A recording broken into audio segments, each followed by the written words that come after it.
Dos. Y vamos a la entrevista. Claro, porque la Cámara Chilena de la Construcción presentó su informe MACH, que contiene el MACH 67, contiene el balance de lo que fue la actividad sectorial en 2024 y sus proyecciones para este año. Según este informe, el año pasado la inversión total en construcción cayó un 1,1% si se compara con el año 2023. Queremos conversarlo, analizar estas cifras, las proyecciones que hay también para el 2025 con Nicolás León, el gerente de estudios de la Cámara Chilena de la Construcción. Nicolás, ¿cómo estás? Buenas tardes, bienvenido, gracias por el contacto. ¿Cómo estás, Nicolás? Buenas tardes. Buenas tardes, Chantal, Cristian, feliz de acompañarnos. Empecemos a revisar primero cómo cerró el 2024 con esta caída del 1.1, lo decíamos en la presentación, lo mismo que pasó el año anterior. ¿Cómo, bueno, ya se cerró, después vamos a proyectar este año, pero ¿cómo ven aquello?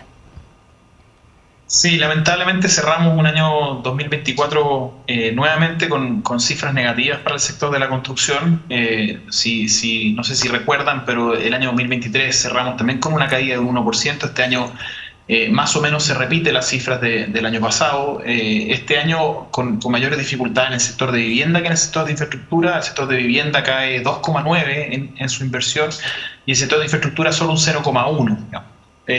Acá hay comportamientos dispares, digamos, ¿no? La infraestructura pública en 2024 subió, digamos. Lo mismo pasa con la vivienda pública, pero no así con los sectores productivos privados, digamos, ¿no? Tanto la vivienda privada, el sector inmobiliario, ustedes saben que ha estado viviendo una crisis muy relevante, y pasa lo mismo con las inversiones en infraestructura productiva, es decir, la parte más privada, que también vienen de una caída ya por 2 años seguidos, digamos. Así que la verdad es que no son buenas noticias para 2024 de cómo cerramos ese año.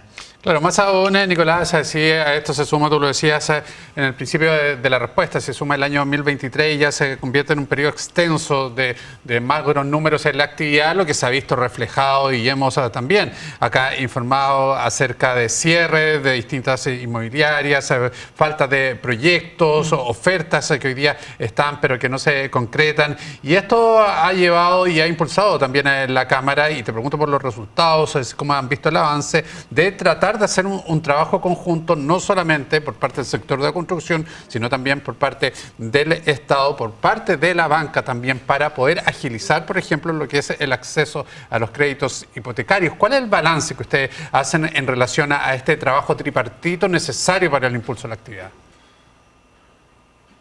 Sí, efectivamente, como tú dices, Cristian, hay una serie de problemas asociados a cuáles son el impacto que tiene el sector de la construcción, sobre todo en el tema de empleo, ¿no? El sector de la construcción es un sector muy intensivo en mano de obra, es un sector que llegó a emplear, previo a la pandemia y el estallido social, cerca de 800.000 personas, digamos. Si uno eso lo proyecta con el crecimiento que había tenido durante los últimos 10 años, está empleando cerca de 160.000 personas menos de lo que potencialmente debería estar empleando. Es decir, ahí es donde está el grueso, a nuestro juicio, del desempleo a nivel nacional, digamos. Y por lo tanto es tan relevante las medidas que tú señalas, digamos, ¿no? Pero ojo que siempre hay que tener a la vista que acá hay 2 grandes subsectores, ¿no? Está el de vivienda, que normalmente es el que se lleva más bien las conversaciones públicas, porque es lo que vemos más en la ciudad, cómo se mueven las grúas, pero también está el sector de infraestructura, y eso tiene que ver más bien con las grandes inversiones que el país está dejando de tener, digamos, grandes proyectos mineros, proyectos de energía, proyectos productivos, digamos, ¿no? de forestales, etcétera, que de alguna manera mueven la construcción también, porque un túnel de la minería, aunque no se vea tanto, es muy relevante, ¿no? Entonces las medidas tienen que ir por ambos lados, ¿no?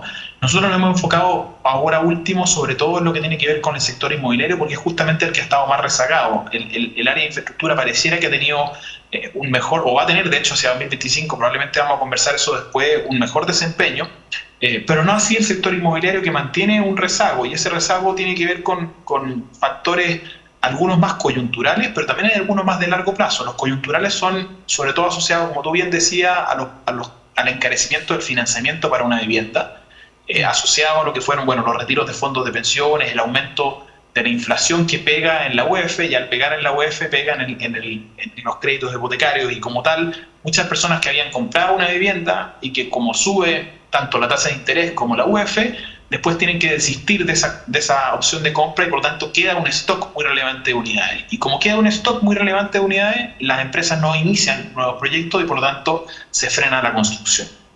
¿Cómo hacemos o qué necesitan? ¿Qué es lo que falta? ¿Qué se requiere para reactivar esta industria? ¿Han visto que, no sé, se han entregado algún tipo de señales que apunten en la dirección de lo que ustedes dicen que se requiere?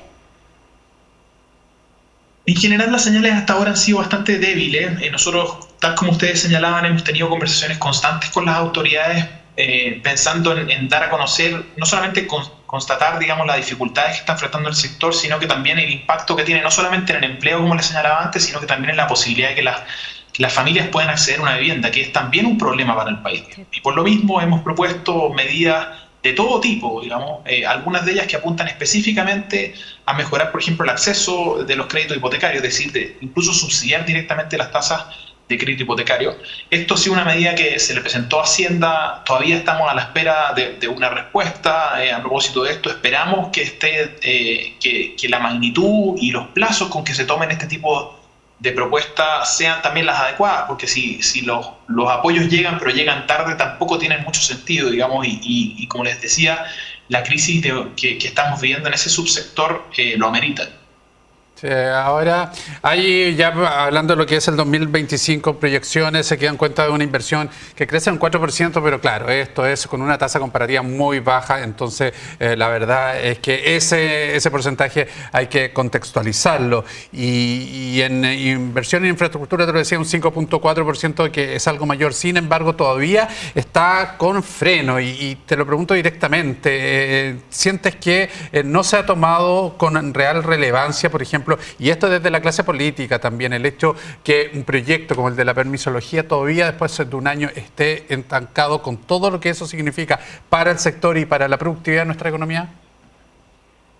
Sí, acá se requiere con urgencia que estos acuerdos lleguen relativamente rápido, ¿no? Y no es solamente el proyecto de ley marco de autorizaciones sectoriales, que a nuestro juicio va en el camino correcto, sino que también lo que pase con Consejo de Monumentos Nacionales. Sabemos lo que ha sido, las dificultades que se ha tenido a propósito de los temas de hallazgo arqueológico, lo que tiene que ver con la Dirección General de Agua, lo que tiene que ver con la Dirección de Obras Municipales.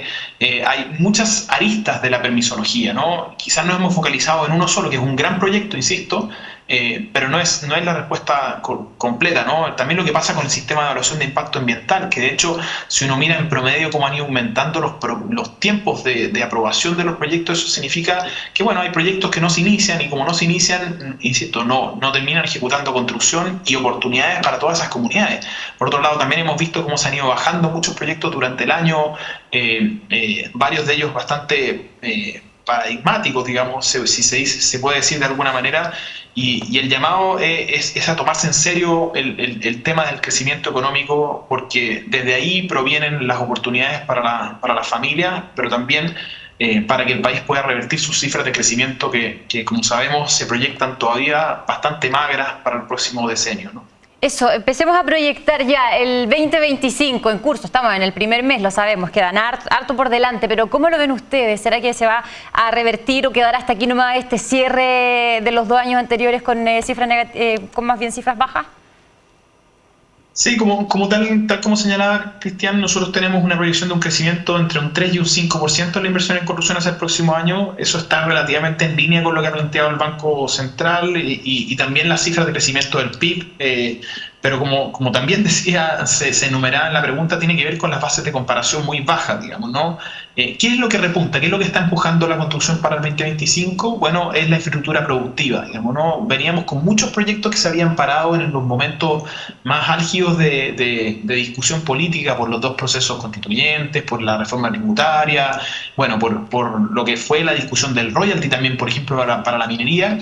Y que afortunadamente, cuando se fueron cerrando parte de esos capítulos, los proyectos de inversión han vuelto parte de ellos, ¿no? Y han vuelto proyectos de minería, digamos, insisto, a propósito del cierre del proyecto de royalty, cuando esto termina de ser discusión, con el aumento del precio del cobre, hemos visto varios proyectos, también proyectos de desalación, proyectos de energía, hidrógeno verde, etcétera, que empiezan incipientemente a aparecer, digamos.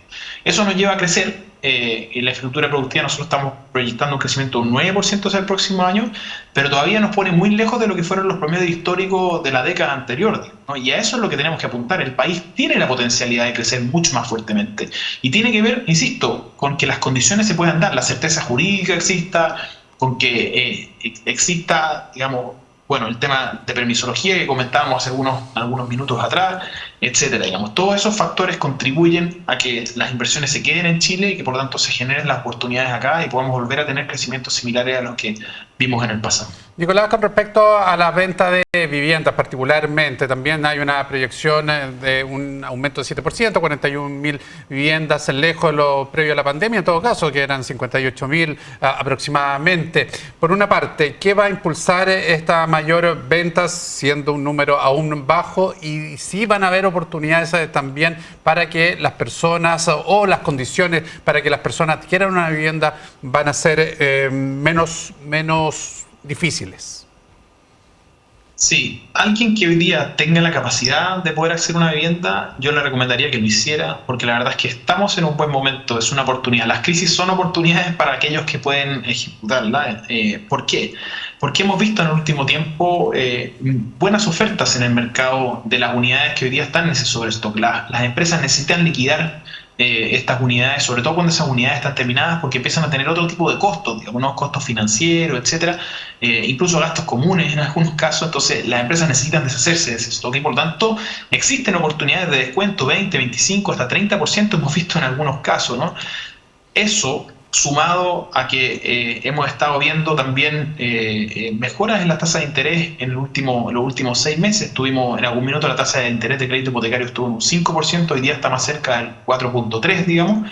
Creemos que configura un mejor escenario y por lo tanto también significaría un aumento en las ventas hacia el próximo año, digamos, ¿no? Y por eso creemos que tendremos un crecimiento en ventas hacia 2025. Este 2025, pero como tú bien dices, esto todavía sigue estando muy lejos de los niveles históricos de venta, que no es solamente previo a la pandemia, sino que si uno compara los últimos 20 años, el promedio de venta de unidades en Chile es del orden de 60.000 y el próximo año estamos proyectando con el aumento cerca de 42.000 unidades, digamos, ¿no? Entonces estamos muy lejos todavía de los números previos, ¿no?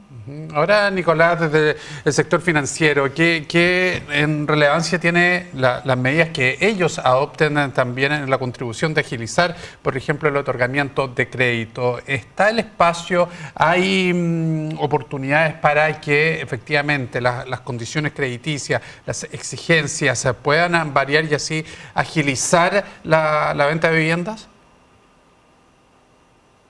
Yo creo que sí, yo creo que, bueno, en general nuestras conversaciones con la banca han sido siempre muy fluidas.